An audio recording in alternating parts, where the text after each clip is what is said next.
여러분, 최고의 교사는 어떤 교사일까요? 최고의 교사는 예수님을 닮은 교사일 것입니다. 예수님께서 이 세상에 오셔서 우리에게 보여주신 제일 중요한 모습은 바로 목자입니다. 예수님은 우리에게 목자로 오셨고 목자로 사역을 하셨습니다. 여기 계신 모든 하나님께서 쓰시는 귀한 선생님들, 예수님을 닮기를 소망합니다. 여기 선생님들 외에도 많이 계시는데요, 우리는 모두 교사입니다. 부모님들은 가정 안에서 신앙 교사고, 또 조부모님들도 가정 안에서 가장으로서 신앙 교사입니다.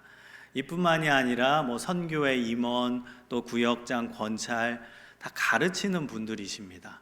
그렇기 때문에 오늘 말씀은 교회학교 교사에게만 해당되는 것이 아니라 우리 모두에게 필요한 말씀임을 깨닫고 예수님을 닮은 최고의 교사들이 되어주시기를 소망합니다.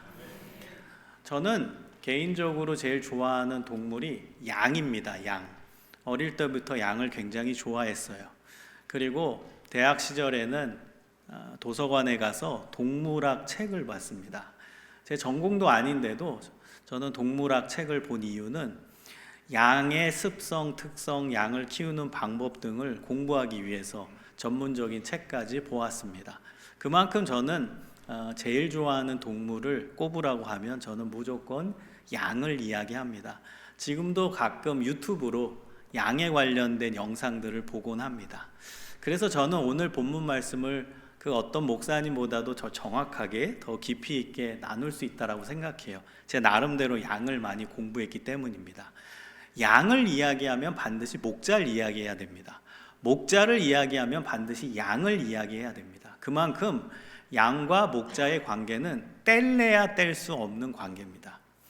여러분, 양은요 두 종류가 있는데요, 첫 번째 종류는 동물원에서 길들여진 양입니다. 이 양은 배운 양이에요. 왜 배워야 되냐면 먹을 것을 주면 거기 와야 되거든요. 시간대별로 먹을 걸 주겠죠. 그러면 그때 우리에서 먹을 거를 놓는 곳으로 와야 됩니다. 어찌됐건 동물원에서 키우는 양들은 배움이 있어야 되고, 그리고 길들여져야 됩니다. 오늘 제가 말씀드리고 싶은 양은요, 이 동물원에서 길들여진 양이 아닌 방목하는 양들을 좀 이야기하려고 합니다. 자연 그 상태로의 양의 특성, 양의 습성을 좀 알려드리도록 하겠습니다. 여러분, 뉴질랜드나 호주 지역에 가면요, 방목하는 양들이 많아요. 주로 사막화된 지역에서 양을 키우거든요. 호주도 중앙은 다 사막지대입니다. 그리고 중동 지역으로 가면은 광야지대에서 양을 방목합니다. 이스라엘, 요르단, 이라크, 사우디아라비아, 요르단, 요 지역이 다 이제 중동 지역인데요, 그 지역에서 양을 주로 방목합니다. 광야지대에서 양을 방목하게 되는 것입니다. 여러분, 방목하는 양들의 전형적인 특징은요, 혼자서 할 수 있는 일이 아무것도 없습니다. 갓난아기를 생각하시면 됩니다. 여러분, 갓난아기는 할 수 있는 것이라고는 우는 것밖에 없습니다. 우는 것은 누구를 찾는 거죠? 엄마 아빠를 찾는 겁니다. 마찬가지로 양은 할 수 있는 것은 우는 것밖에 없어요. 그 운다라는 것은 누구를 찾는 거죠? 목자를 찾는 것입니다. 배가 고파도 울어요, 목말라도 울어요, 무서워도 울어요, 계속 울어요. 그러면 목자가 달려가서 양의 필요를 채워줍니다. 여러분, 전문 프로 목자는요, 양의 울음소리만 들어도 이 양이 배가 고픈지, 지금 목이 마른지, 무서운지를 다 안다라는 거예요. 거기에 맞춤식으로 양의 필요를 채워주는 사람이 전문적인 목자입니다. 여러분, 우리도요, 하나님과의 관계에서 우는 것밖에 할 게 없어요. 그 운다는 게 무엇이죠? 기도하는 거죠. 여러분, 하나님은 우리의 최고의 목자이십니다. 믿으십니까? 여러분, 우리도 할 수 있는 게 아무것도 없어요. 우리 스스로의 힘과 지혜와 능력으로는 할 수 있는 게 없기 때문에 양처럼 우는 거예요. 하나님 앞에 우는 겁니다. 기도하는 거예요. 그러면 하나님께서 우리의 필요를 채워주십니다. 먹을 것이 필요하면 먹을 것도 주시고, 위로가 필요하면 위로도 해주시고, 우리가 힘들 때는 우리의 힘든 문제를 해결해 주시고, 최고의 목자 되신 분이 우리의 하나님이십니다. 여러분, 이 양은요, 우는 걸 잘해야 돼요. 그래야 목자가 그 우는 소리를 듣고선 달려가서 양을 돌봐줄 수 있는 것입니다. 여러분, 이 광야지대에서 주로 양을 방목한다고 했는데요, 이 광야지대는 밤이 되면 문제가 발생해요. 첫 번째 문제는 온도가 굉장히 많이 떨어집니다. 여러분, 광야지대는 낮에는 40도까지 올라가지만 밤에는 마이너스까지 떨어집니다. 일교차가 굉장히 크거든요. 그러면 양은 털이 있기 때문에 온도 변화에 덜 민감하지만 일교차가 워낙 크기 때문에 인지를 한다고 해요. 그러면 불안해서 울어요. 그러면은 목자가 달려가서 양을 안아주고 양의 목덜미를 쓸어줍니다. 그 이유는 온도 변화에 빨리 적응하라고 도와주는 거예요. 그러면은 이 양은 안심하게 됩니다. 그리고 이 광야지대는 밤이 되면 문제가 발생하는 것이 늑대와 이리의 놀이터로 바뀌기 때문입니다. 밤이 되잖아요. 그러면 이리와 늑대가 그 광야지대에서 활동합니다. 그럼 늑대와 이리가 울겠죠. 그럼 그 울음소리를 이 양이 듣게 됩니다. 그럼 양은 무서워서 자기도 울어요. 그럼 목자가 달려가서 양을 안아주고 양을 쓰다듬어주고, 괜찮아, 내가 너 옆에 있을게, 너는 내 품에서 편안하게 잠을 자렴, 쉼을 쉬렴, 걱정하지 마, 나는 밤새도록 너를 지킬 테니까 걱정하지 말고 내 옆에서 편안하게 잠을 자렴. 끝까지 밤새도록 양 옆에 목자가 있게 되는 것입니다. 여러분, 그래서 최고의 목자는 어떤 목자냐? 끝까지 양과 함께하는 목자입니다. 언제나 양을 떠나지 않는 목자가 최고의 목자입니다. 언제까지 떠나지 않아요? 죽는 한이 있더라도 떠나지 않는. 여러분, 이 늑대와 이리가 이제 쳐들어오겠죠? 양을 먹기 위해 쳐들어오는데 그 옆에 이제 목자가 있는 거예요. 그래서 이 늑대가 오면은 이 목자는 막대기와 지팡이로 끝까지 양을 지켜내는 겁니다. 여러분, 목자가 가지고 있는 지팡이를 보면 굉장히 깁니다. 그리고 그 지팡이 끝이 굉장히 날카롭게 돼 있어요. 이게 무기입니다. 늑대와 이리가 쳐들어오면은 이 지팡이로 목자는 끝까지 양을 지켜내는 것입니다. 근데 여러분, 상식적으로 이 늑대와 이리가 뭐 가만히 얌전하게 쳐들어올까요? 그렇지 않겠죠. 막 달려들기도 하겠죠. 그러다가 목자의 팔을 물 수도 있어요. 자칫하다가 늑대가 이 목자의 목덜미를 물 수도 있어요. 달려들어서. 그럼 죽는 겁니다. 여러분, 죽는 한이 있더라도 끝까지 이 목자는 양을 지킵니다. 양 옆에서 끝까지 양을 보호합니다. 그래서 최고의 목자는 항상 양과 함께 있고, 자기가 죽는 한이 있더라도 양을 떠나지 않는 목자, 그 목자가 최고의 목자인 것입니다. 여러분, 오늘 요한복음 10장의 말씀은 누가 하신 말씀이시죠? 예수님이 말씀하십니다. 여러분, 예수님이 목자시고 우리가 양입니다. 예수님이 최고의 좋은 목자, 최고의 선한 목자이신 이유를 여러분 아시겠습니까? 예수님은 언제나 어느 때나 우리와 동행하시기 때문입니다. 언제나 어느 때나 우리 옆에 계시기 때문이에요. 우리가 좋을 때나 안 좋을 때나, 실패할 때나 성공할 때나, 괜찮을 때나 안 괜찮을 때나, 평범할 때나, 언제나 어느 때나 우리와 함께 하시는 최고의 목자이십니다. 여러분, 예수님의 또 다른 이름이 있어요. 뭐죠? 임마누엘입니다. 임마누엘의 이름의 뜻이 무엇이죠? 하나님이 우리와 함께 계시다. 할렐루야. 여러분, 하나님이 우리와 함께 계시다. 목자의 뜻입니다. 목자는, 최고의 목자는 항상 양과 함께 하기 때문입니다. 우리의 최고의 목자 되신 예수님께서 우리와 함께 하십니다. 언제나 어느 때나 함께 하십니다. 여러분, 근데요, 오늘 본문에서 보면은 좋은 목자에 반대되는 개념도 나와요. 10장 12절 13절에 보면은 좋은 목자, 선한 목자에 반대되는 용어가 뭐죠? 삭군입니다. 여러분, 삭군은 돈 받고 일하는 목자라는 뜻이거든요. 다시 말하면 자기 이익과 만족이 먼저인 목자가 삭군입니다. 양의 이익과 만족이 아니라 목자 자신의 이익과 만족이 먼저인 사람이 사꾼이에요. 이 사꾼은 왜 양을 돌봐요? 자신한테 이익이 되니까, 자신한테 만족이 되니까 양을 돌보는 거예요. 돌려 말하면 자신한테 이익과 만족이 되지 아니하면 이 목자는 양을 떠납니다. 놀라운 것은 10장 12절에 보면 이 양은 자기 양이라고 생각해요? 자기 양이 아니라고 생각해요? 사꾼은 자기 양이 아니라고 생각합니다. 이 사꾼은 자기 양이 아니에요. 그냥 이용의 대상일 뿐이에요. 그래서 자신한테 이익이 되지 않으면 무조건 떠나는 게 사꾼입니다. 사꾼. 여러분, 그러면요, 이 사꾼을 나쁜 목자라고 우리가 이야기하는데 사실 그 말 자체는 틀린 말입니다. 왜냐하면 목자라는 칭호는 나쁜 뒤에 붙일 수가 없습니다.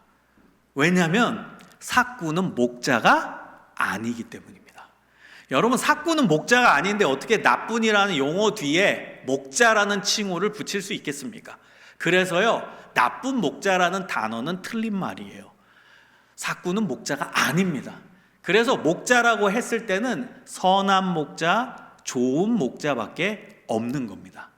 우리 원미동 교회 모든 성도님들은 좋은 목자임을 믿습니다. 좋은 목자예요. 여러분, 목자라고 했을 때는 좋은 목자밖에 없는 거지 나쁜 목자는 있을 수가 없어요.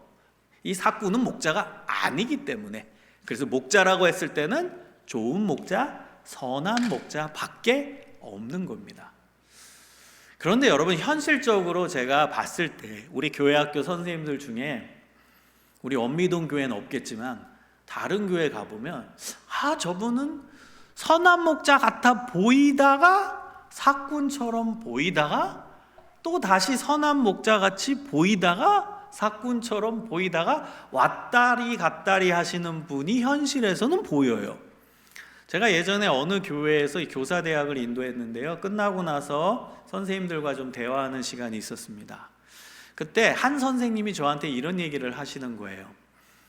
교수님, 저는요 주일날 애들 만나는 게 너무너무 좋아요.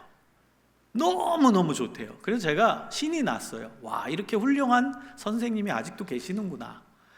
그래서 제가 이런 질문을 그 선생님한테 드렸습니다. 선생님은 애들 만나는 게 왜 그렇게 좋으세요? 그랬더니 이 선생님이 저한테 솔직히 얘기해도 돼요? 이러시는 거예요. 그래서 솔직히 말씀하세요. 그랬어요.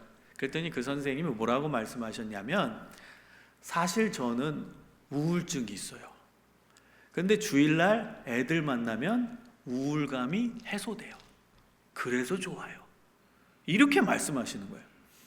여러분, 어려운 퀴즈를 드립니다. 이 선생님은 선한 목자입니까? 사꾼입니까? 매정하시네요. 사꾼이라고 바로 그냥 나오시는데 사꾼이 맞죠.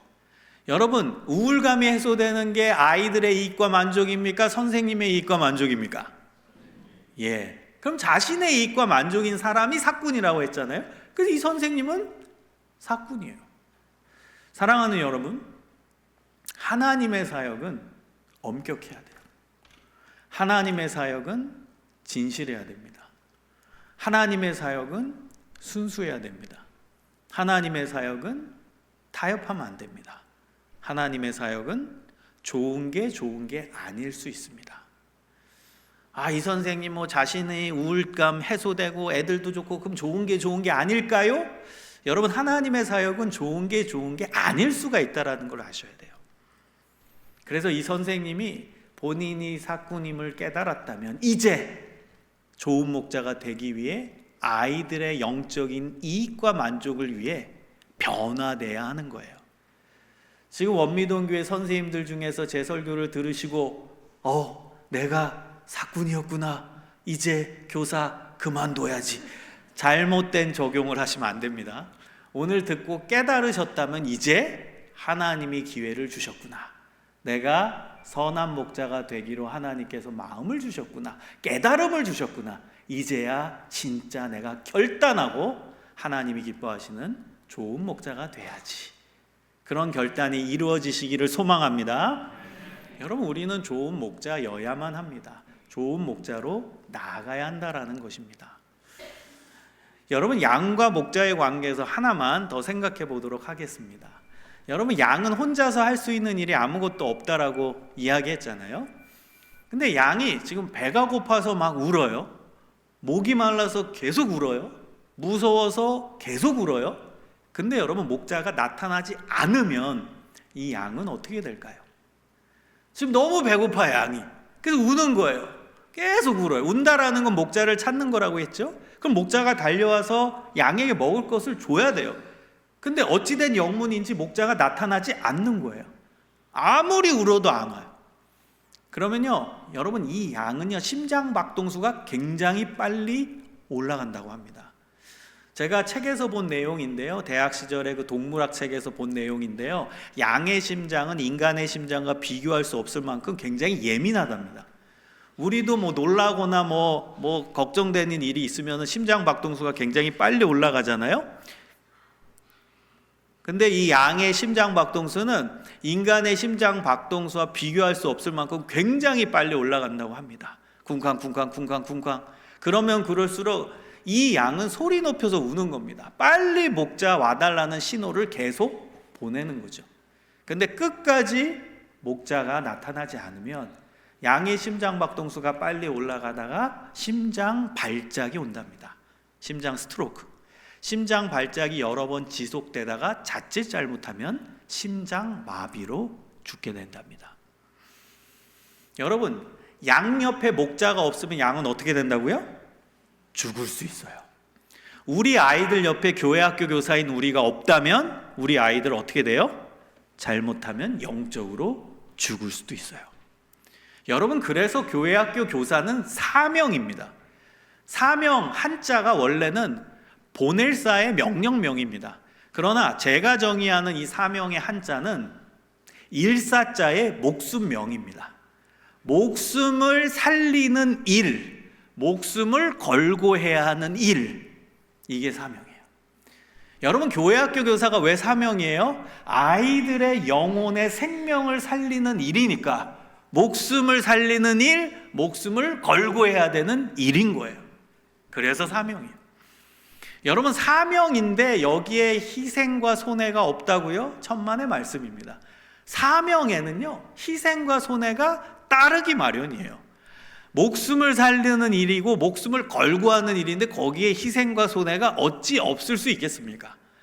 여러분, 지금 교회학교 교사의 사역을 감당하면서 희생하는 게 있고 손해보는 게 있다면 잘하고 계시고, 근데 내가 교회학교 교사로 한다고 하는데 나는 불편함이 하나도 없고 내 삶에 지장되는 게 한 개도 없다면 다시 한번 성찰해 보셔야 돼요. 사명은 목숨을 살리는 일이고 목숨을 걸고 하는 일인데 거기에 희생과 손해가 어찌 없을 수 있겠습니까? 희생과 손해는 자동으로 동반되는 거예요. 여러분, 고린도후서 12장에 보면 사도 바울이 자신이 복음 전파하느라고 고생한 이야기를 쭉 합니다. 예수님 전하다가 돌에 맞고 태장에 맞고 그 다음에 40에 하나 감한매를 5번 맞고 죽도록 맞았다는 거예요. 강도의 위험과 강의 위험과 신의 위험과 동족의 위험과 이방인의 위험과 모든 고난을 다 당했다. 예수님 전하다가 고린도 후서 12장에 쭉 자신의 고생담을 이야기합니다. 근데 중요한 건 그래서 억울하다가 아니라 이것이 나의 영광이니라. 여러분, 믿으십니까? 여러분, 그래서 억울하다는 게 아니에요. 내가 주님 전하다가 이렇게 고생하고 희생하고 손해보고 고난당하는 게 억울한 게 아니라 이것이 나의 영광이다. 영광. 여러분, 지금 교회학교 교사로 사명을 감당하다가 희생하고 손해보는 게 있다면 영광으로 하시기를 소망합니다. 교회 사역을 감당하다가 여러분이 손해보는 게 있어요, 희생하는 게 있어요, 섬기면서 억울한 일이 발생했어요, 영광으로 하시기를 소망합니다. 이게 영광이에요. 희생과 손해보는 게 영광이에요. 여러분, 그리고 중요한 게 뭐냐면요, 희생과 손해가 있어야 사랑이 사랑으로 증명되는 거예요. 여러분, 희생과 손해가 없이 사랑한다 말은 가짜입니다. 우리가 교회 학교 아이들한테 사랑한다 얘기하는데 희생하는 게 없어요. 손해보는 게 없어요. 그러면 그 사랑이 사랑으로 증명되지가 않아요. 여러분, 저는 어린 시절에 교회 다니면서 이런 생각을 했던 적이 있어요. 예수님께서 꼭 그렇게 십자가를 지셔야만 했을까? 예수님의 구원의 방법은 왜 그런 어려운 방법이었을까? 왜 희생과 손해의 방법이었을까? 저는 그것이 굉장히 고민이 많이 됐어요. 아니, 왜 굳이 예수님께서 인간의 몸을 입고 이 땅에 오셨을까? 하나님은 제한이 없으신 전지전능하신 분이잖아요. 그러나 인간의 몸을 입었다라는 것 그 자체가 손해고 희생이잖아요. 여러분, 하나님은 모든 걸 하실 수 있는 분이에요. 근데 인간의 몸을 입는 순간 제한이 되는 거죠. 그 자체가 희생과 손해가 아닐까요? 제가 예를 한번 들어볼게요. 100m 달리기를 하는데 가벼운 운동복을 입고 뛰어요. 편하죠? 근데 거기 양복을 입고 구두를 신고 그 다음에 다리와 손에 모래주머니를 차고 뛰어요. 얼마나 불편하겠어요. 그렇게 한번 비유로 들어본 거예요. 모든 게 가능한 그 하나님이 제한된 인간의 몸을 입는다? 여러분, 그 자체가 희생과 손해죠. 여러분, 그 예수님께서 이 땅에 오셨습니다. 어디서 태어나셨죠? 예수님이? 마구간에서 태어나셨어요. 여러분, 마구간은요, 말의 침과 똥이 엉켜있는 가장 더러운 공간이 마구간입니다. 거기는요, 사람이 들어가지 않아요. 순수 유대인들은 마구간에 들어가면은 오염된다라고 생각했어요. 그냥 몸이 오염된다가 아니라 영적으로도 오염된다라고 생각했기 때문에 순수 유대인들은 종교적 의미 때문에 들어가지 않았어요. 마구간에. 거기 가면은 오염된다, 영적으로 오염된다라고 생각했기 때문에 아무도 들어가지 않는 공간이 마구간입니다. 여러분, 예수님이 태어나신 마구간, 예수님이 누우셨던 곳은 어디죠? 말구유입니다. 말구유는 말밥통입니다. 말의 침과 똥이 엉켜있는 가장 더러운 곳이 바로 마구간이고 말구유입니다. 우리의 예수님께서 태어나셔서 그 더러운 공간 마구간에 태어나시고 그 더러운 그 사물 말구유에 누우셨다라는 사실입니다. 저는 유치원 시절에 우리 유치부 전도사님께서 그림을 굉장히 잘 그리셨어요. 그래서 그림 자료를 보여주셨는데 그 마구간이 굉장히 아름다운 곳으로 그려놓으셨어요. 따뜻한 지푸라기가 깔려있고 그 다음에 말들과 소가 굉장히 예쁘게 그려져 있었어요. 그래서 저는 어린 시절에 마구간이 좋은 곳인 줄 알았어요. 마구간이 따뜻한 곳이구나, 마구간이 이렇게 낭만적인 곳이구나, 저는 그렇게 착각을 했습니다. 여기 유치부 전도사님, 유치부 선생님 계시면 마구간 그리실 때 막 그리세요. 더럽게 그리셔야 됩니다. 안 그러면 오해합니다. 애들이 마구간은 좋은 곳인 줄 알아요. 굉장히 낭만적인 곳인 줄 알합니다. 여러분, 마구간은 그런 곳이 아니에요. 마구간은 사람이 들어가지 않는 가장 더러운 공간입니다. 가장 오염된 공간입니다. 여러분, 그곳에서 예수님이 태어나셨어요. 그 자체로 희생과 손해죠. 여러분, 예수님 공생의 사역 기간 동안에 얼마나 희생하셨습니까? 머리 둘 곳조차 없으신 예수님. 그리고 예수님이 제자들을 가르칠 때 이런 말씀을 하십니다. 옷 두 벌을 가지지 말라. 두 벌 옷을 가지지 말라. 무슨 뜻이에요? 예수님은 단벌 신사로 사셨다는 거예요. 가장 가난한 삶, 가장 빈곤한 삶, 가장 청빈한 삶, 그 삶을 사셨어요. 모든 걸 가지신 하나님이신 예수님이. 여러분, 엄청난 희생과 손해죠. 마지막에 예수님이 십자가를 지실 때는 인간이 느끼는 최악의 고통을 경험하시면서 돌아가셨어요. 그 자체가 희생적 죽음, 손해보는 죽음이었죠. 여러분, 예수님이 왜 그렇게 희생과 손해로 구원의 방법을 이루셨을까요? 저는 어린 시절에 이것이 굉장히 고민이 많이 됐어요. 그리고 이런 생각을 했거든요.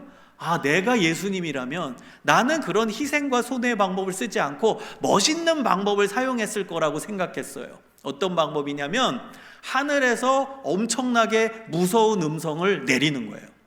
하나님이 하늘에서 어마어마하게 천둥번개 같은 소리로, 야, 인간들아, 회개해라, 회개해라. 너네 지금 나를 안 믿고 있구나. 나 안 믿는 놈들은 다 벌 받으니까 다 튀어나와서 무릎 꿇고 회개해라.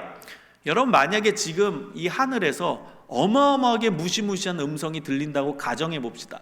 회개해라. 난 예수다. 안 믿는 놈들아 다 무릎 꿇고 회개해라.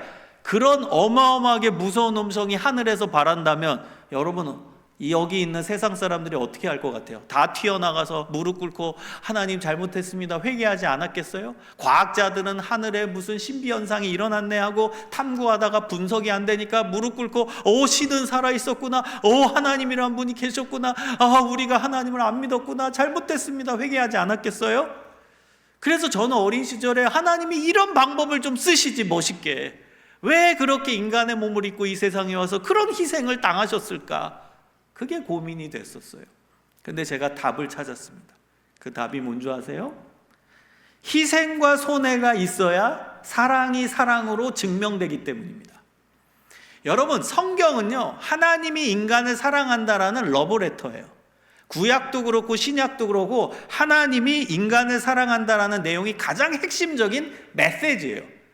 내가 너희를 사랑한다, 내가 너희를 사랑한다. 근데 하나님이 하늘에서 팔짱 끼고 권위적인 방법으로 인간들아 회개해라. 하나님은 손해보는 게 전혀 없고, 그러면 하나님이 말씀하신 사랑이 사랑으로 증명되지가 않는 거예요.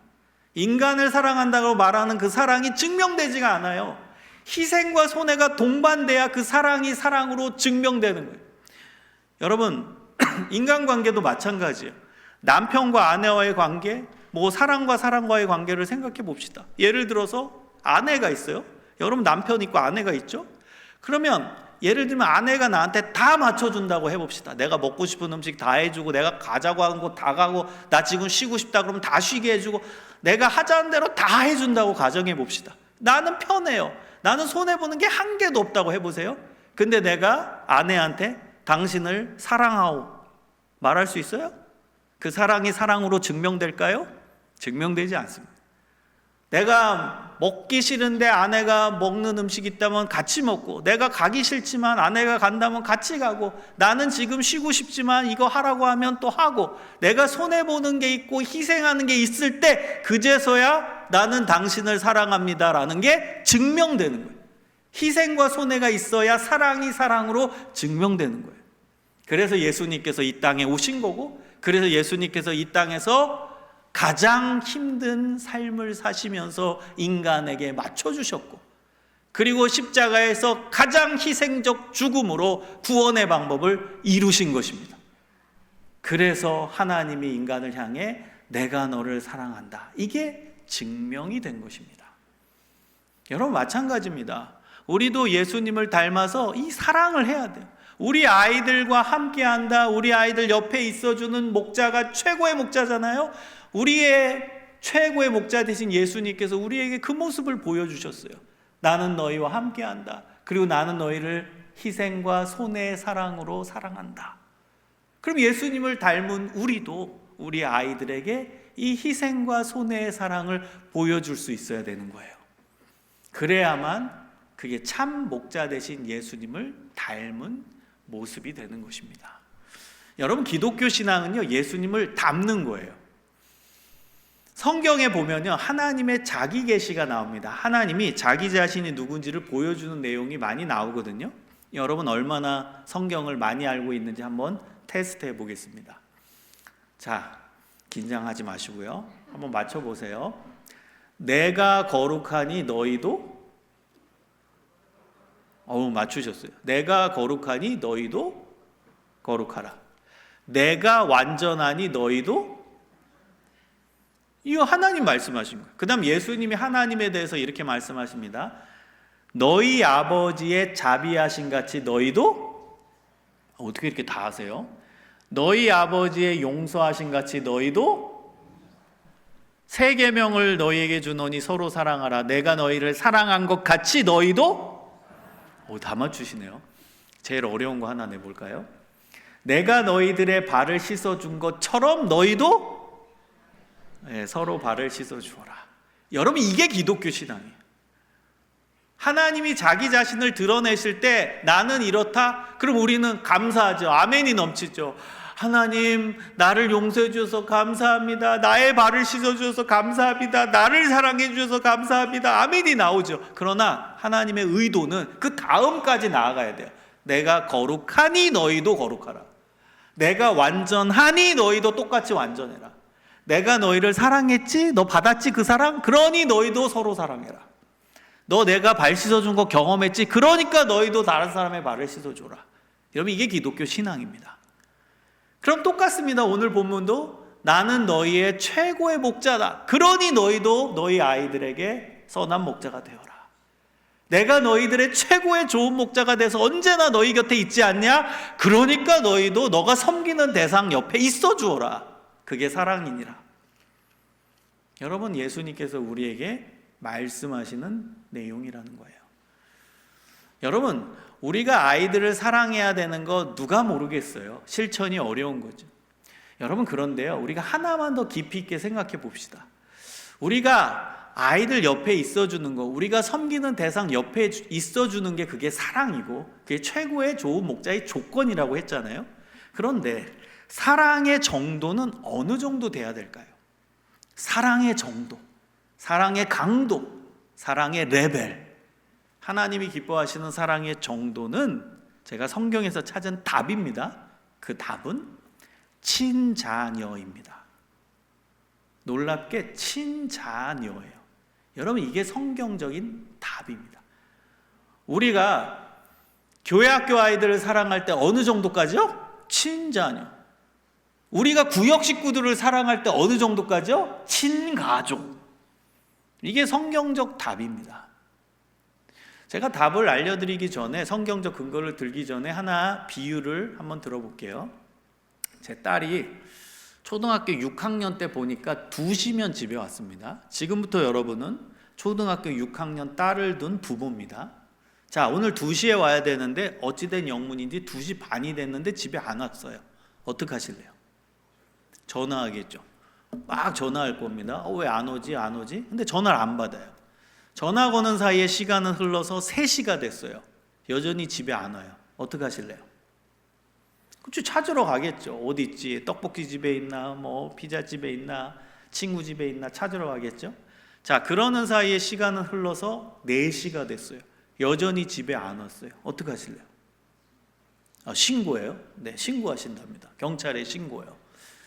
경찰에 신고하는 게 큰일이에요? 작은 일이에요? 해보셨어요? 경찰에 신고?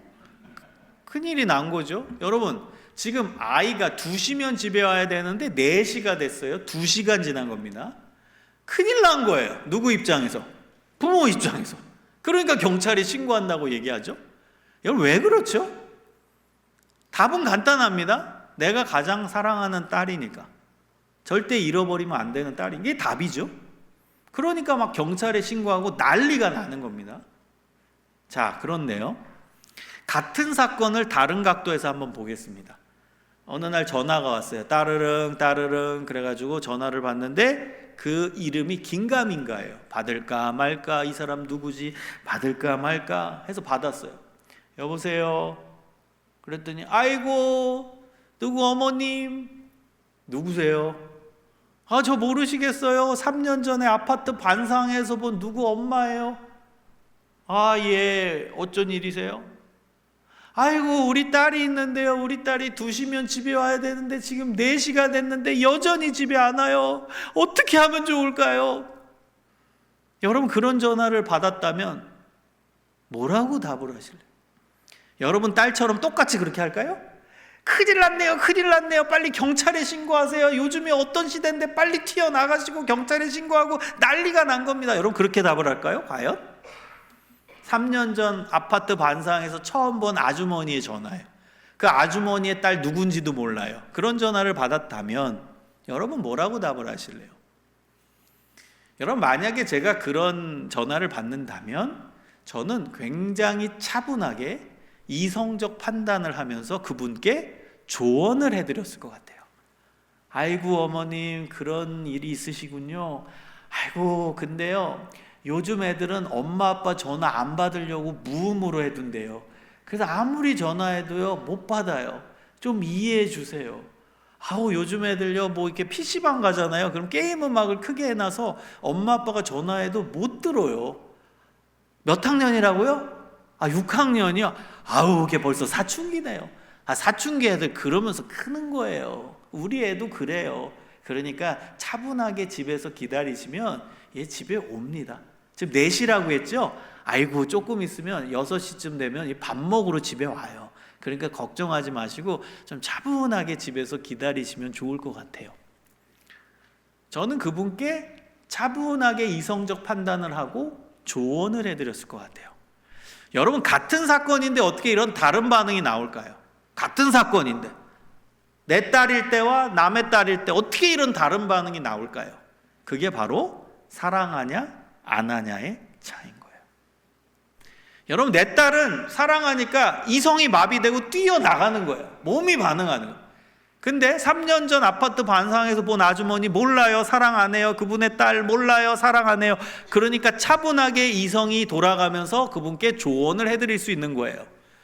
여러분, 누가복음 15장에 보면 예수님의 잃은 양 비유가 나옵니다. 여기 양 100마리가 있어요. 99마리 양은 잘 있습니다. 한 마리 양이 도망갔어요.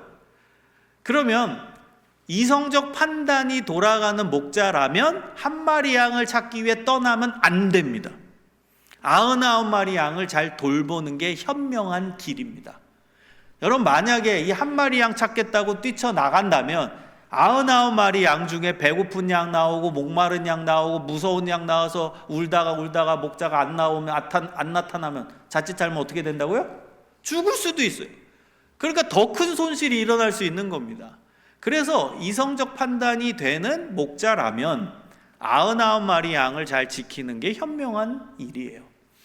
그런데 지금 이 목자에게는 잘 있는 99마리 양이 생각이 안 나는 거예요. 지금 일단은 잘 있으니까 99마리가 한 마리 양이 안 보이는 거예요. 그러니까 그 한 마리 양에게 꽂혀서 뛰쳐나가는 거예요. 일단은 99마리 양이 여기 잘 있으니까 얘는 생각이 안 나. 지금 눈앞에 없는 한 마리 양만 생각나는 거예요. 거기에 꽂혀서 이성적 판단이 마비되어 뛰쳐나가는 거예요. 여러분, 이게 사랑의 증거입니다. 사랑은 가만히 있지 못하게 만들어요. 사랑하면 이성이 마비됩니다. 몸이 반응해서 뛰쳐나가게 만들어요. 그게 사랑의 증거입니다. 여러분, 교회 학교 선생님들, 또 여기 구역장, 여기 봉사하신 분들 많죠? 여러분이 섬기는 그 섬기는 대상과의 관계에서 생각해 봅시다. 우리 교회 학교 원미동 교회에도 빠지는 아이들 있잖아요. 오늘도 빠진 아이 있죠? 오늘 주일날 한 주 빠졌어요, 2주 빠졌어요, 3주 빠졌어요, 3개월 빠졌어요, 6개월 장기 결석자. 구역 식구 중에서도 한 주 빠지고 2주 빠지고 10주 빠지고 장기 결석자 있죠? 여러분, 어떤 마음이십니까? 구역장님들 어떤 마음이십니까? 교회학교 교사들 어떤 마음입니까? 지금 한 주 빠진 아이, 2주 빠진 아이, 3주 빠진 아이, 어떤 마음이세요? 어떤 마음이냐? 이게 내가 진짜 내가 섬기는 대상을 사랑하냐 안 하냐를 측정할 수 있어요. 판단할 수 있습니다. 에이, 다음 주면 오겠지 뭐. 시험 때인가? 시험 끝나면 오겠지 뭐. 아, 이제 휴가 시즌 들어가서 엄마 아빠 놀러 갔나? 휴가 갔다 오면 교회 오겠지 뭐. 여러분, 그런 마음이십니까? 여러분, 만약에 그런 마음이 있으시다면 조금 전에 가정 안의 비유로 돌아간다면 4시네? 아직도 안 왔네 얘? 에이, 좀 있으면 오겠지 뭐. 6시네? 저녁 먹을 때네? 아직도 집에 안 왔네? 아유, 뭐 학교에 일이 있나? 에이, 뭐 이따가 9시면 오겠지. 9시네? 이제 밤이네? 아직도 얘 집에 안 왔네? 에이, 내일 오겠지 뭐. 여러분, 그럴 엄마 아빠가 있어요? 그럴 엄마 아빠는 없습니다. 여러분, 교회 학교 아이들 지금 안 왔는데도 여러분 마음이 불안하지 않고, 그 다음에 얘네들 어디 있는 거야? 세상에서 방황하다가 얘네들 영적으로 죽는 거 아니야? 내가 찾으러 가야 되는데, 뛰쳐나가야 되는데 그 마음이 없다면 여러분, 교회 학교 아이들을 사랑한다라고 말할 수가 없는 거예요. 그 사랑이 사랑으로 증명되지가 않는 거예요. 여러분, 사랑의 정도는 친자녀라고 말한 성경적 근거를 알려드리겠습니다. 마가복음 3장 35절을 보면 예수님이 말씀하신 가족 개념이 나와요. 누가 내 형제요 자매요 어머니냐? 누구든지 하나님의 뜻대로 행하는 자가 내 형제요 자매요 어머니니라. 여러분, 형제 자매 어머니는 가족이란 뜻이죠. 친가족. 여러분, 예수님의 가족 정의에 근거하면 혈연 관계가 아닙니다. 혈연 관계가 아니에요. 누구든지 하나님의 뜻대로 행하는 자가 내 형제요 자매요 어머니니라. 하나님의 뜻대로 행하는 자가 내 친가족이라고 예수님은 가족에 대해 정의하십니다. 여러분, 요한복음 6장 29절에 보면 하나님의 일은 독생자 예수 그리스도를 믿는 것이다 이렇게 나와요. 그럼 요한복음 6장 29절과 마가복음 3장 35절을 합치면 누구든지 하나님의 뜻대로 행하는 일은 독생자 예수 그리스도를 믿는 것인데, 예수 그리스도를 믿는 자가 내 형제요 자매요 어머니니라 이 뜻이에요. 여러분, 예수님을 믿는 자가 내 형제 자매 어머니 친가족이란 뜻입니다. 예수 믿는 자가 내 친가족이에요. 여러분, 이 땅에서는 혈연 관계로 가족이 카테고리화 됩니다. 김 목사님 가정, 최 권사님 가정, 이 집사님 가정, 혈연 관계로 가족이 카테고리화 되죠. 근데 천국에 가면 그 혈연의 카테고리가 다 풀립니다. 그래서 예수님 중심으로 모두가 한 가족이 되는 사회가 옵니다. 그 사회가 천국이에요. 예수님 중심으로 모두가 한 가족이 되는 세상, 천국입니다. 여러분, 그래서 예수님도 천국에 대해서 말씀하실 때 천국에서는 시집도 가지 않고 장가도 가지 않고 하늘에 천사와 같느니라. 시집 장가 갈 필요가 없어요. 왜? 예수님 중심으로 모두가 한 가족이 되는 세상이 천국이기 때문입니다. 여러분, 교회를 신학적으로 이렇게 표현합니다. 교회는 천국의 모형이다. 제가 조금 더 쉽게 바꿀게요. 교회는 천국의 모델하우스다. 여러분, 이 부천에도 아파트 많이 짓잖아요. 그럼 아파트 짓기 전에 모델하우스가 들어옵니다. 모델하우스는 뭐죠? 아파트가 들어서기 전에 아파트가 어떻게 생겼는지, 평수가 어떻게 되는지, 또 방이 어디에 위치하고 있는지, 또 빌트인 된 게 뭔지 다 보여주는 게 모델하우스입니다. 실제 아파트가 들어올 때는 모델하우스를 부시죠. 왜? 진짜는 아파트니까. 여러분, 이 아파트가 천국이고 모델하우스가 교회예요. 그래서 교회는 천국의 모습을 미리 보여주는 곳이에요. 교회는 천국 생활을 미리 맛보는 곳입니다. 그게 교회입니다. 그래서 교회의 정의도 똑같아요. 예수님 중심으로 모두가 한 가족이 되는 사회, 모두가 한 가족이 되는 세상, 이게 교회의 정의입니다. 그래서 여기서 천국 생활을 미리 맛보고 우리가 죽고 나면 우리가 가야 할 진짜 그 천국에서 예수님과 함께 모두가 한 가족이 되는 세상을 경험하게 되는 것입니다. 여러분, 옆에 분들 한번 보시겠어요? 옆에 분들을 예수님 믿으시죠? 안 믿으면 전도하시고요. 자, 믿으시죠 다? 그럼 한번 나눠보겠습니다. 옆에 분들 보시고 부끄러워하지 마시고요. 가족인데. 자, 나눠보겠습니다. 우리는 친가족입니다. 우리는 영원히 볼 사이입니다. 영원히 보죠. 여기서 천국 생활을 미리 맛보고 그 다음 우리가 죽고 나면 영원한 우리의 본향 천국에 가서 영원히 우리는 한 가족으로 살 거예요. 여러분, 여기는 원미동 가족입니다. 한 가족이에요. 예수님 중심으로 모두가 한 가족이 되는 세상이 천국이라고 했고 교회의 정의라고 했잖아요. 여기는 원미동 한 가족이에요.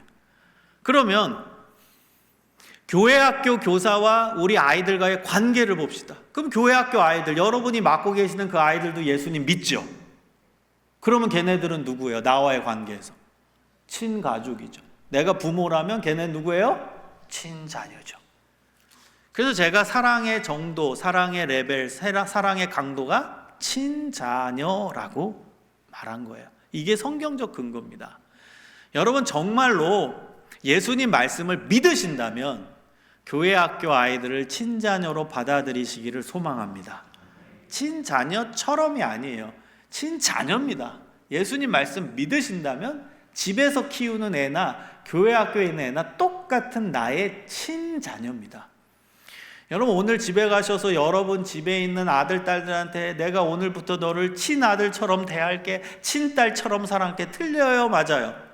틀리죠. 걔는 그냥 친딸, 친아들이죠. 교회 학교 아이들도 똑같다는 거예요. 예수님 말씀에 근거한다면 교회 학교 아이들도 예수 믿기 때문에 나와의 관계에서는 친딸, 친아들, 친자녀가 되는 거예요. 구분하지 마세요. 똑같이 친아들, 친딸입니다.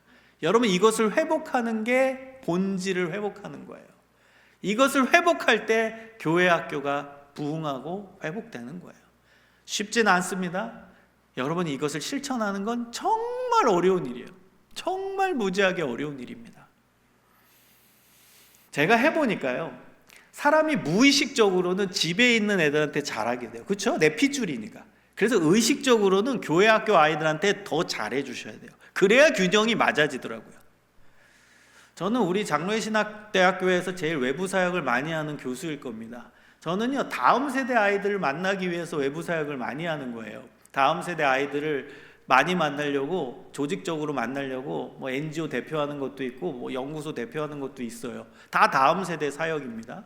그럼 왜냐하면 저는 마가복음 3장 35절의 말씀을 지키려고 몸부림치는 거예요. 한국 교회에 예수 믿는 애들 그래도 많잖아요. 그럼 예수님 말씀에 근거하면 나의 친아들, 친딸이에요. 그러니까 걔네들을 위해 저는 수련회도 만들어야 되고, 걔네들을 위해서 진로 교육도 만들어야 되고, 상담도 해줘야 되고, 내 친딸, 친아들이 한국 교회에 많으니까 그래서 만나러 다녀야 되는 거예요. 그래서 저는 부단히 노력을 합니다. 여러분도 교회 학교 아이들 친딸, 친아들로 받아들이기 위해서 몸부림치십시오. 어려운 거 알아요. 이게 얼마나 어려운 일인데요. 집에 있는 애들도 사랑하기 힘든데 교회 학교 아이들을 친딸, 친아들로 받아들인다, 얼마나 어려운 일입니까? 근데 여러분, 우리는 예수님의 제자잖아요. 예수님을 닮기 위해 노력하는 신앙인이잖아요. 그러니까 예수님의 마가복음 3장 35절의 말씀을 지키기 위해 노력해야죠. 그리고 중요한 점이 있습니다. 우리는 예수님 중심으로 모두가 한 가족이기 때문에, 원미동 가족이기 때문에 우리 원미동 교회에서 자라나는 다음 세대를 책임지는 존재는 교회 학교 교사만이 아닌 거예요. 우리 어른 전체의 책임인 거예요. 여기가 전체 가족이에요. 원미동 가족. 그 가족에 우리 다음 세대 애들이 있는 거예요. 교회 학교 아이들이 있는 거라는 거예요. 그러니까 이 아이들을 책임지는 존재는 우리 모두가 되는 거예요. 가족이니까. 이 가족 안에 할아버지 할머니도 있는 거고, 그 다음 아버지 어머니, 큰아버지 큰어머니도 있는 거고, 이모 삼촌도 있는 거고, 형 언니 오빠도 있는 거예요. 그러니까 이 가족, 전체 가족에 우리 애들이 있는 거예요. 그래서 여러분, 우리 모두의 책임이에요. 원미동 교회에서 자라나던 다음 세대 애들을 책임지는 존재는 우리 모두에게 있는 거예요. 그리고 스페셜한 역할을 교회 학교 교사가 하는 거예요. 책임은 우리 모두에게 있는 것이고, 우리 원미동 교회에서 자라나는 모든 다음 세대들을 사랑으로 품고 그들을 뜨겁게 받아들이시기를 소망합니다. 그게 우리 원미동 교회 교회 학교가 살아나는 비결이에요. 그때 가장 아름다운 하나님이 기뻐하시는 교회가 될 것입니다. 여러분, 우리가 예수님의 모습을 보면서 닮아야 되는 모습 한 가지가 더 있어요. 그게 간단히 말씀드리면 코치입니다. 우리가 두 번째 읽은 구절이거든요. 빌립보서 2장 6절에서 8절을 보면 예수님께서 이 땅에 오시는 성육신 사건에 대한 해석이 나와요. 근데 예수님은 우리에게 어떤 모습으로 오셨냐면 코치로 오셨습니다. 코치. 여러분, 교육은요, 두 가지 방향이 있어요. 첫 번째 방향은 트레이닝으로서의 방향이 있고요. 두 번째는 코칭으로서의 방향이 있습니다. 트레이닝을 하는 사람을 우리는 트레이너라고 하고요, 코칭을 하는 사람을 코치라고 합니다. 여러분, 이것은 완전히 다른 방향이에요. 우리는 트레이닝을 하는 트레이너가 아니라 코칭을 하는 코치임을 여러분이 아셔야 된다는 겁니다. 여러분, 근데 이것은 완전히 다르지만 어렵지 않아요. 이것만 기억하시면 여러분 쉽게 이해하실 수 있는데요. 여러분, 먼저 트레이닝을 볼게요. 트레이닝, 그 다음에 트레이닝을 하는 사람을 트레이너라고 했는데 그 단어는 어디서 왔냐? 트레인에서 왔어요. 트레인, 트레이너, 트레이닝. 여러분, 트레인을 영어 사전에서 찾으면 뭐라고 나오게요? 기차라고 나오죠. 여러분 예를 들어 제가 4시에 부천역에 이제 기차를 타러 갔어요. 근데 조금 늦어서 4시 1분에 도착했습니다. 그럼 기차는 저를 기다리고 있나요? 이미 출발했나요? 그럼 제가 돌아오라고 해도 돌아와요? 안 돌아와요? 안 돌아옵니다. 여러분 주도권이 기차에게 있어요? 손님에게 있어요? 기차에게 있습니다. 여러분 이게 비유로 든 겁니다. 이 기차가 교사고 손님이 아이들이에요. 그럼 주도권이 누구에 있는 거예요? 교사에게 있는 거죠. 그래서 교사가 따라와 그러면 아이들은 따라가야 돼요. 이거 해 그럼 해야 돼요. 이거 외워 그럼 외워와야 돼요. 주도권이 교사에게 있는 게 트레이닝입니다. 여러분 그래서 이것은 과거의 전통적 교사 주도의 교육, 과거의 전통적 주입식 교육, 이게 트레이닝입니다. 그걸 하는 사람이 트레이너입니다. 근데 우리는 트레이닝을 하는 트레이너가 아니라 코칭을 하는 코치여야 한다라는 것입니다. 여러분 이 코칭 이 단어가 영어 단어로 COACH거든요. 이 단어 어디서 많이 보지 않았어요? COACH? 우리 여성분들이 여기 많으신데요. COACH 어디서 많이 봤어요? 코치. 가방이죠. 가방 브랜드입니다. 가방 브랜드. 여러분 이 가방의 브랜드 마크를 보면 마차가 새겨져 있어요. 실제로 코치를 영어 사전에서 찾으면 그 뜻 중에 하나로 마차가 나옵니다. 제가 좀 더 정확히 말씀드리면 중세 유럽의 헝가리 지역에 있던 마을 이름이 코치였어요. 그 마을에서 첫 번째로 마차가 만들어졌다고 합니다. 여러분 마차는 지금의 택시와 같아요. 손님을 기다립니다. 그럼 손님이 타잖아요. 그럼 손님이 가자는 곳으로 갑니다. 산으로 가자 그러면 산으로 가요. 바다로 가자 그러면 바다로 가요. 집으로 가자 그러면 집으로 가요. 여러분 주도권이 마차에게 있어요? 손님에게 있어요? 손님에게 있죠. 이게 비유입니다. 마차가 교사고 손님이 아이들이에요. 그럼 주도권이 누구에 있는 거예요? 아이들에게 있는 거예요. 아까 트레이닝과 완전 반대죠. 마차의 역할은 손님의 눈높이를 맞추고 손님의 필요를 채워주는 거예요. 산으로 가자, 바다로 가자, 집으로 가자, 필요를 채워주는 거. 그게 마차의 역할이에요. 마찬가지로 교사의 역할은 아이들의 눈높이를 맞추고 아이들의 필요를 채워주는 거예요. 여러분 우리 애들의 필요는요 3가지 필요가 있습니다. 아이들은 육적인 필요가 있고 정신적인 필요가 있고 영적인 필요가 있어요. 이 3가지의 필요를 다 채워주는 교사가 좋은 코치고 좋은 교사입니다. 여러분 예를 들어서 이제 아동부 아이, 초등학교 3학년 아이가 교회에 왔어요. 그리고 선생님한테 얘기하는 거예요. 선생님 저는 교회에 오면요 이상하게 배가 고파요. 피자 사주세요. 얘는 지금 무슨 필요를 요청하고 있죠? 육적인 필요를 요청하고 있는 거예요. 그 부분을 채워줘야 돼요. 이거 중요합니다. 여러분 먹을 거 잘 줘야 돼요. 이제 여름 성경학교 하시죠? 먹을 것도 잘 주고 선물도 잘 줘야 돼요. 이거 중요합니다. 그것도 채워주는 교사가 좋은 코치예요. 자 이제 중학교 1학년 학생이 교회에 왔습니다. 그리고 선생님한테 얘기합니다. 선생님 지난주에 수학시험을 봤는데 망했어요. 저 위로해 주세요. 얘는 지금 무슨 필요를 요청하고 있죠? 정신적인 필요죠. 위로해주고 공감해주고 이야기를 들어주고 그 역할을 선생님들이 하셔야 된다는 거예요. 자, 그 다음 이제 고등학교 1학년 학생이 교회에 왔어요. 근데 오늘은 예배 시작 30분 전에 와서 성경을 읽고 있어요. 마태복음 5장을 딱 펴서 쭉 읽고 있습니다. 현실에선 이런 애 거의 없습니다. 자, 마태복음 5장을 다 읽고 나서 선생님한테 얘기합니다. 선생님, 제가요 마태복음 5장을 읽었는데 무슨 소린지 하나도 모르겠어요. 설명해 주세요. 얘는 지금 무슨 필요를 요청하고 있죠? 영적인 필요죠. 여러분, 아이들의 육적인 필요, 정신적인 필요, 영적인 필요를 다 채워주는 사람이 좋은 코치가 되는 거예요. 여러분, 이것은 비단 교회학교 교사만의 역할은 아닙니다.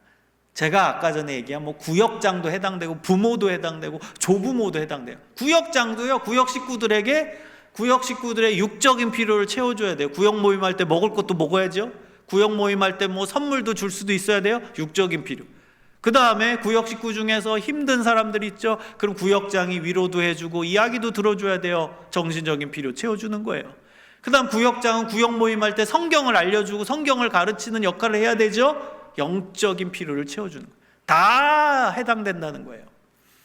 그리고 여러분이 좋은 코치가 되기 위해서 6가지 역할을 해주시면 좋겠어요. 이 6가지 역할은 외우세요. 제가요, 성서적 코칭을 연구하는 사람입니다. 제 연구 분야 중에 코칭이 있는데요. 제가 샘플을 여러 명을 정해봤어요.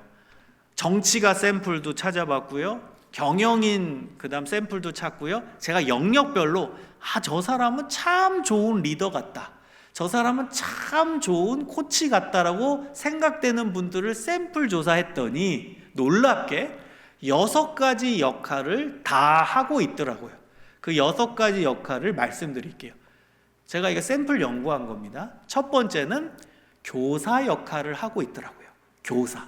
여러분, 교사는 뭐 하는 사람이냐면 지식과 정보 전달자예요. 그 다음 두 번째, 훈육하는 사람이에요. 그게 교사입니다.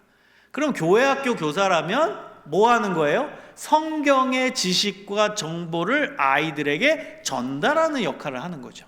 여러분, 우리가 성경을 많이 알아야 되는 이유가 뭐예요? 그래야만 성경의 지식과 정보를 더 많이, 더 정확하게 아이들한테 알려줄 수 있기 때문입니다. 그 다음 두 번째는 훈육이라고 했죠. 훈육은 잘못된 길로 갈 때 돌아오게 하는 역할을 하는 게 훈육입니다. 여러분, 교회학교 아이 중에서 욕하는 아이가 있으면 못하게 해야 돼요. 그 다음에 뭐 거짓말하는 아이가 있어요. 그럼 못하게 막아야 돼요. 이게 훈육입니다. 그게 교사의 역할입니다. 여러분, 외우세요. 이따 퀴즈 낼 거예요. 자, 두 번째는 뭐 하는 사람이냐? 모델이에요. 모범을 보이라는 거예요. 내가 기도의 모범, 말씀의 모범, 인격의 모범, 말의 모범, 예배드리는 모범을 보여서 아이들이 내 모습 보고 따라하게 만드는 거. 이게 모델의 역할입니다. 자, 세 번째는 지원자입니다. 지원자는 뭐 하는 거냐면 선물 주는 거예요. 아이들 선물 줘야 돼요. 필요한 거 채워줘야 돼요. 근데 그 선물이 그냥 뭐 물리적으로 뭐 돈 주고 사는 것만 선물이 아니라 칭찬해 주는 거, 위로의 말을 해주는 거, 손편지 써주는 거, 응원 문구 써주는 거, 다 선물입니다. 그 선물 주는 역할이 지원자입니다. 자, 네 번째는 상담자입니다. 상담자는 이야기를 듣는 역할을 하는 거예요. 아이들의 인생의 이야기, 힘든 이야기, 괴로운 이야기, 일상의 이야기를 듣는 역할, 그게 바로 상담자입니다. 자, 다섯 번째는 친구입니다. 친구는 어울리는 거예요. 함께 애들이 좋아하는 음식도 같이 먹고, 애들이 좋아하는 유튜브 채널도 보고, 애들이 좋아하는 아이돌 음악도 같이 들어보고, 이게 친구입니다. 마지막 여섯 번째는 선배입니다. 선배는 아이들의 인생의 시간을 먼저 살아간 선배로 다가가는 거예요. 여러분, 애들과 우리와의 관계를 보면 인생의 선후배 관계입니다. 그렇죠? 우리도 초등학교 시절이 있었고 중학교 시절이 있었고 고등학교 시절이 있었잖아요. 인생의 선후배 관계입니다. 그래서 우리는 아이들을 이해할 수 있고 공감할 수 있는 거예요. 왜? 우리도 그 인생의 시간을 먼저 살았기 때문입니다. 여러분, 우리가 아이들의 선배로 다가가는 좋은 팁을 하나 드리면, 내가 아이들 나이대에 경험한 예화를 꺼내는 거예요. 그것도 실패한 예화, 힘들었던 예화입니다. 예를 들어볼까요? 중학교 1학년 학생이 왔어요. 선생님, 제가 지난주에 수학시험 봤는데 망했어요. 힘들어요. 그러면 선배로 다가가기 위해 내가 중1 즈음에 실패한 예화를 꺼내주면 제일 좋아요. 위로해주면서, 아이고 힘들었지? 그래, 선생님도 중1 때 수학시험을 봤는데 선생님은 답안이 밀렸어. 너 60점 맞았다고 했지. 나 그때 답안 밀려서 20점 맞았어. 그래서 우리 엄마한테 죽을 뻔했어. 여러분, 이렇게 얘기하면 이제 인생의 선배로 다가가면서 걔는 위로를 받게 돼요. 이런 좋은 팁을 제가 드립니다. 아이들 나이대 경험한 예화를 꺼내되 실패한 예화, 잘 안 된 예화, 그 다음에 잘 못했던 예화를 꺼내야지, 반대로 잘했던 거, 성공했던 거, 그런 거 얘기하면 애들이 꼰대, 라떼 이렇게 느낍니다. 여러분, 중1짜리가 와서 선생님 지난주에 수학시험 봤는데 망해서 힘들어요. 근데 그 아이에 대해서 이 선생님이 위로해 주면서 이런 얘기를 합니다. 아이고, 공부 좀 열심히 해라. 선생님은 중1 때 수학 대천재라는 소리를 들었어. 이런 얘기하면 얘는 교회에 절대 안 옵니다. 그러니까 여러분이 아이들의 선배로 다가갈 때는 아이들 나이대 경험한 예화를 꺼내주면 제일 좋은데, 실패한 이야기, 잘 못한 이야기, 그런 이야기를 꺼내주면 아이들이 위로가 돼요. 그러면서 아, 우리 선생님이 우리 삶의 선배구나. 우리 선생님도 중1 시절이 있었구나. 선배로 느끼게 된다는 거예요. 여러분, 이 6가지 역할을 다 할 때 그 사람이 최고의 코치가 되더라예요. 여러분 외우셨죠? 첫 번째 무슨 역할? 교사. 교사는 2가지를 한다고 했어요. 첫 번째 지식과 정보 전달자. 두 번째는 훈육. 그 다음 두 번째 모델, 모범을 보이는 거. 세 번째 지원자, 선물 주는 거예요. 네 번째 상담자, 이야기를 듣는 거. 다섯 번째 친구, 같이 어울리는 거. 마지막 6번째 선배, 인생의 선배로 다가가는 거예요. 여러분, 이거는 교회 학교 교사만 해당되는 게 아니라 부모도 해당되고 조부모도 해당되고 구역장도 해당되고 다 해당돼요. 리더들이라면 6가지 역할을 다 할 때 최고의 코치가 되는 거예요. 구역장 한번 예를 들어볼까요? 구역장은 구역 식구들에게 교사예요. 말씀의 지식과 정보를 전달하죠. 그 다음에 구역 식구 중에 이제 초신자가 있어요. 주일날 놀러 간다고 하는 거예요. 그러면 못하게 막아야죠. 주일 성수가 중요합니다. 예배를 우선시해야 됩니다. 알려줘야죠. 이게 훈육이에요. 교사 역할을 한 거죠. 자, 두 번째 역할은 뭐라고 했어요? 모델. 내가 모범을 보여야 되죠. 구역 식구들의 말씀의 모범, 기도의 모범, 인격의 모범, 말의 모범, 생활의 모범. 그러면서 구역장의 모습을 보고 구역 식구들이 따라하게 만드는 거. 이게 두 번째 모델입니다. 세 번째는 뭐라고 했죠? 지원자. 구역 식구들한테 때로는 선물도 주고 맛있는 음식도 제공해주고 이벤트도 하고 구역장이 그런 거 할 수 있어야 돼요. 이게 바로 지원자예요. 네 번째 상담자. 구역 식구들이 힘들 때 구역장은 다가가서 위로해주고 이야기도 들어주고 상담도 하는 역할을 해야 돼요. 다섯 번째 친구. 때로는 구역장이 구역 식구들의 친구가 되는 거예요. 자, 오늘은 우리 여기 부천에 있는 멋진 카페에 가서 차 한잔 할까요? 아, 오늘은 우리 어디 가서 영화 볼까요? 같이 어울리고 노는 거예요. 친구. 마지막 6번째, 대부분 구역장은 구역 식구들보다 나이가 많아요. 그래서 인생의 선배일 경우들이 많습니다. 그래서 예를 들어 나는 구역장이고 우리 애들은 다 커가지고 출가했어요. 근데 우리 구역 식구 중에 이제 갓난아기를 키우는 가족이 있다고 해보세요. 그래서 얘 키우느라고 너무 힘들어하는 거예요. 잠도 못 자고. 그러면 내가 인생의 선배로서 조언해 줄 수 있겠죠. 아이고, 우리 애도요, 그 어릴 때 잠 안 잤어요. 근데 한번 이렇게 해보시면 애가 잘 수 있어요. 조언해 줄 수 있죠. 인생의 선배로 다가갈 수 있는 거예요. 다 해당된다는 거예요. 어느 영역에서든 이 6가지 역할을 다 할 때 최고의 코치가 될 수 있는 것입니다. 여러분, 마지막으로 우리가 왜 코치가 돼야 되냐? 바로 예수님께서 우리의 코치이시기 때문입니다. 여러분, 빌립보서 2장 6절의 말씀을 보면은 예수님께서 이 땅에 오셨어요. 그리고 인간의 눈높이를 맞추기에 오셨고요. 모든 인류를 다 품기 위해서 인간들 중에 가장 낮고 연약한 눈높이였던 종의 모습을 갖고 오셨습니다. 여러분, 예수님께서 왜 종의 모습을 갖고 오셨을까요? 그 이유는 인류 공동체 전체를 품기 위한 하나님의 교육학적인 방법이셨다는 거예요. 저는 교육학을 하는 사람이니까 이게 쉽게 이해가 돼요. 예수님이 종만 사랑해서 종의 모습을 갖고 오신 게 아닙니다. 인간 전체를 품기 위해서 그래서 종의 모습을 갖고 오신 거예요. 여러분, 제가 고등학교 1학년 담임 선생님이라고 해보세요. 그리고 여러분은 고등학교 1학년 한 반입니다. 그러면 제가 우리 반 전체의 눈높이를 맞추려면 구체적으로 그 눈높이를 어디다 맞춰야 될까요? 공부 제일 잘하고 집안 배경 좋고 말썽 한 번도 안 피는 모범생의 눈높이를 맞춰야 우리 반 전체를 품을 수 있을까요?